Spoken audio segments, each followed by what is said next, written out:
الان میگه تو میگی ها کجا داری من شما کیه؟ این مندل رجب دیگه شتی نمیشه یک دختر خوشگل پولدار بی پدر مزرش بره تعجبی نیه زن ها نگاه خوشحاله ها چجوری بهت پاداد؟ دو نفر مزاحم میشفتن یک شوق زدم بعد بهم پادا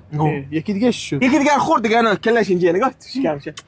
شوخی که دیونه یکی دیگه خدا بشنو که فرار کرد الان دارین کجا میرین شما؟ این دختره 50 میلیون پول دیده گفته من دلیل رجب میری فردا یک دست کچلوار از می شهر مستنی میای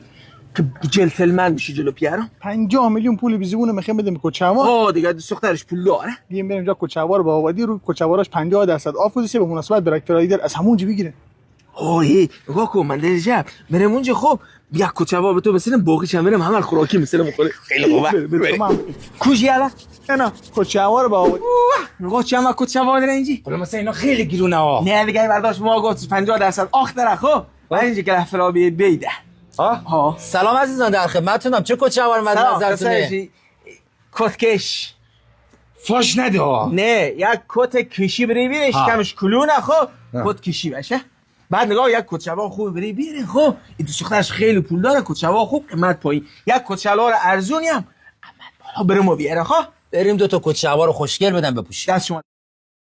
اگه کبوتری باشد حس نمیکنه که عنکبوت هست اما اگر که مگسی شد تشهی شد با گیر میکنه یه جوری خودت ول کن دیگه سناسش تو اون رفت کم تو ول کن اینا گیرون نمیشه ما داده نه بابا این کتشلوار بوده 4800 شده 2380 این کتشلوار 6800 هم شده فقط 3,800,000 تومان چی مال تو گیرونتره؟ نه دیوانه هر چی گیرونتر بشه ارزونتره الان مال تو ارزونتره گیرونتره به مناسبت بلاک فرایدی تا تاریخ 10 آذر تمامی کتشلوارامون با 50% تخفیف میتونی خریداری کنی